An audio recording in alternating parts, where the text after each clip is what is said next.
Right now, a billionaire bank executive is sitting in a high-rise corner office looking at a spreadsheet and raising a glass of expensive champagne to celebrate your financial life.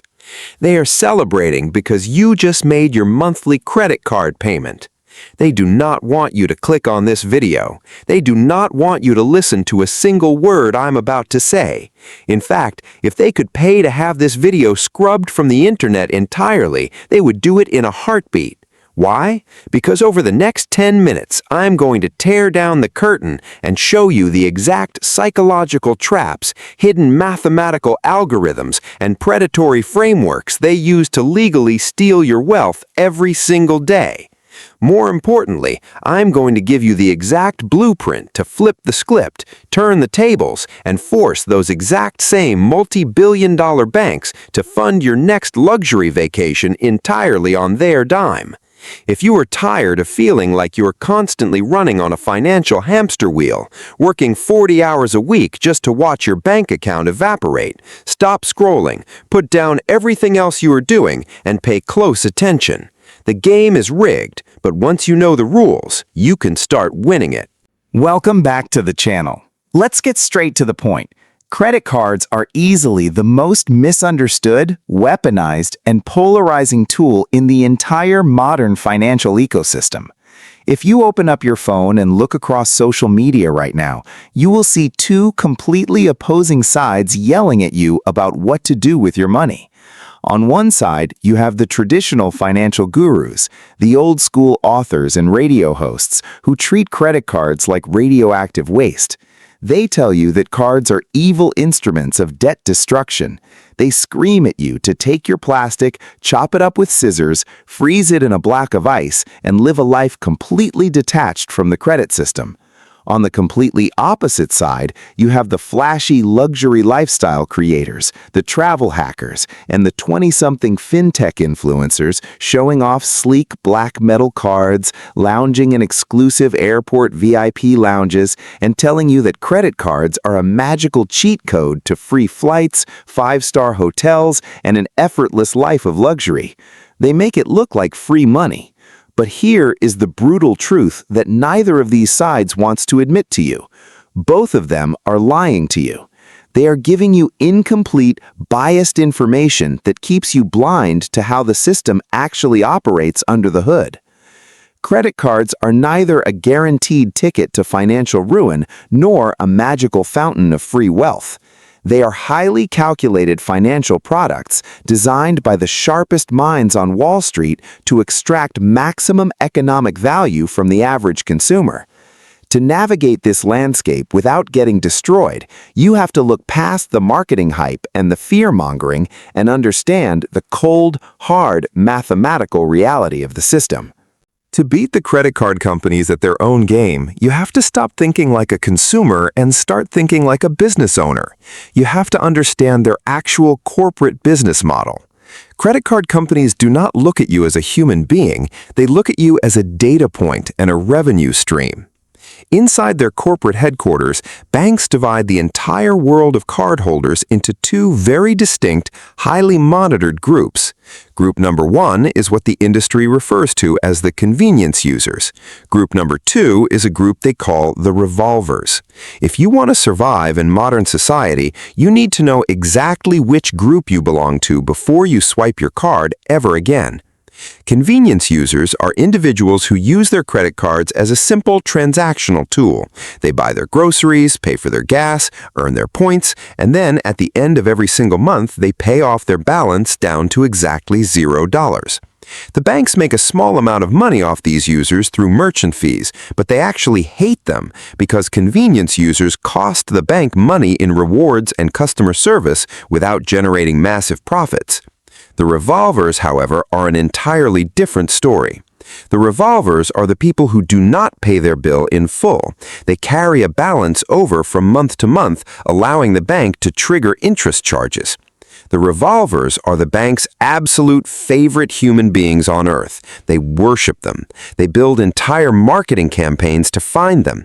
If you carry even a $1 balance from one month to the next, you are a revolver and you are actively funding the record-breaking quarterly profits of the largest financial institutions on the planet.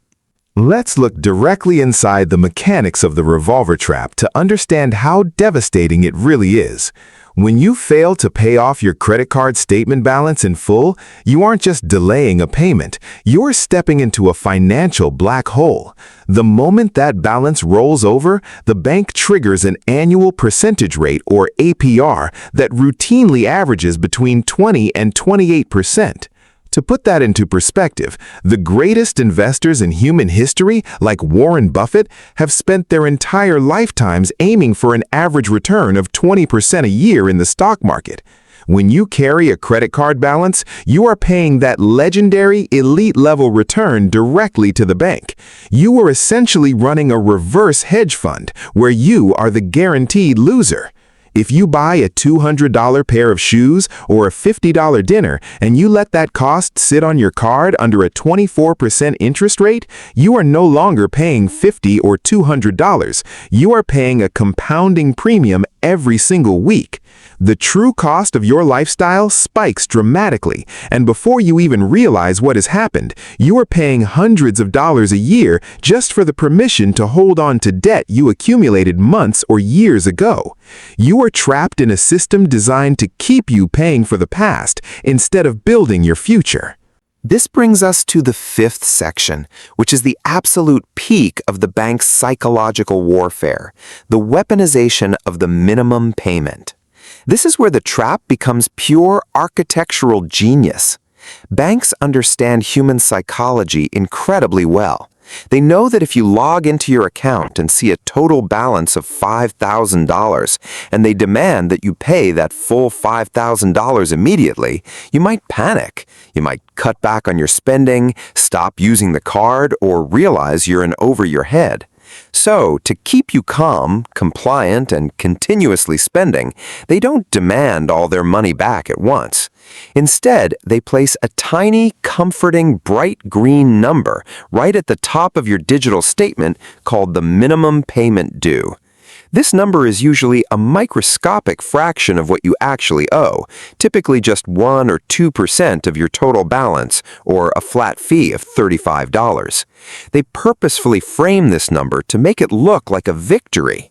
They want you to look at your phone, see that you only have to pay $35 out of a multi-thousand-dollar debt, and think to yourself, wow, only $35? I can easily afford that. I am doing great financially. It is a calculated illusion of affordability designed to give you a false sense of security so you keep swiping the card, completely unaware that you have just walked into a lifelong financial cage. Let's break down the actual math of lifetime debt that they hide away deep inside the fine print of those terms and conditions documents that nobody ever reads. Let's say you have a balance of $5,000 on a standard credit card with a 24% interest rate. You look at your statement, decide to be responsible by the bank standards, and make only the minimum payment every single month. What happens next is a mathematical horror story.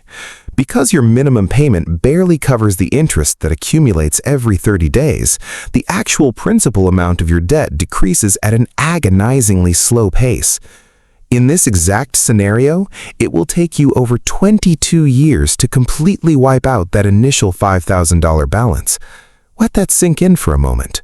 A balance you accumulated in a few months of reckless spending or temporary financial hardship will take over 2 decades of your life to pay off if you follow the bank's recommended minimum guidelines. But it gets worse. Over those 22 years, because of how compounding interest works against you, you will end up paying the bank over $11,000 in interest alone. You will have paid back the original $5,000 plus an additional $11,000 of pure wasted profit directly into the bank's pockets.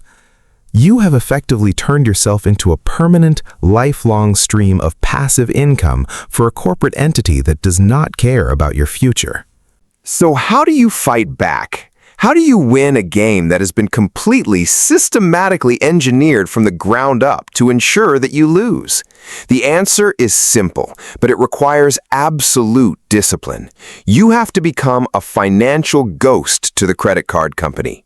You have to use their network, exploit their systems, take their perks, and give them absolutely nothing in return. To achieve this ghost status, you must implement one absolute, non-negotiable, ironclad rule in your financial life. You pay your statement balance in full, every single month, before the exact hour of the due date. There are no exceptions to this rule. There are no excuses. It does not matter if it is the holidays. It does not matter if you want to buy something special. It does not matter what justification your brain tries to create. If you do not have the physical cash sitting inside your checking account to pay for an item today, you do not buy it on a credit card. Period. When you pay your statement balance down to zero every single month, a beautiful thing happens in the fine print. The bank's grace period kicks in, and your effective interest rate drops to exactly 0%. You get all the utility of the card, and the bank does not make a single penny of interest off your life. When you master that discipline, you move into Section 8, which is where you actively force the bank to pay you. This is where you transform from a victim of the financial system into a master of it. Once your interest is locked at 0% because you pay your balance in full every month, you can start aggressively harvesting the rewards that the banks originally designed as bait. You treat your credit card strictly like a debit card, a simple digital pipe that moves money you already own. But instead of getting nothing back from a traditional debit card, you use the credit card to collect 2% cash back on every single purchase you make. You deliberately target high-value sign-up bonuses that hand you hundreds of dollars in travel credits or cash just for making your regular everyday purchases. You take full advantage of their complimentary rental car insurance, their extended product warranties, and their elite-level fraud protection networks that protect your personal checking account from ever being compromised by hackers. You are effectively using the bank's massive multi-billion-dollar infrastructure as a free financial utility. You are letting the revolvers, the people who refuse to learn the rules of the game, subsidize your cash back, your flights, and your point balances. You become the predator instead of the prey. At the end of the day, a credit card is absolutely not a sign of wealth. It is not an extension of your income. It is not a safety net for a lifestyle you cannot afford. And it is not an inherently evil enemy designed to ruin your life. It is nothing more than a tool. It is a sharp, highly efficient financial instrument, much like a chainsaw. In the hands of someone who is untrained, undisciplined, and careless, it will inflict massive, permanent damage on their financial existence. But in the hands of a professional who understands exactly how it works, respects its danger, and maintains absolute control over it, it can be used to clear a path toward massive financial efficiency. You have a choice to make starting today. You can either control the tool, or you can sit back and let the tool control your entire economic future. If you want to stop falling for corporate traps, if you want to break out of the cycles of consumer debt, and if you are ready to learn the raw, unfiltered truth about how wealth is actually built and protected in the modern world without the fluff or the fake gurus, hit that subscribe button right now. Leave a comment below with your strategy for managing your cards, and share this video with someone who needs a financial wake-up call. And I will see you right here in the next video. Keep your discipline tight, control your assets, and stay sharp.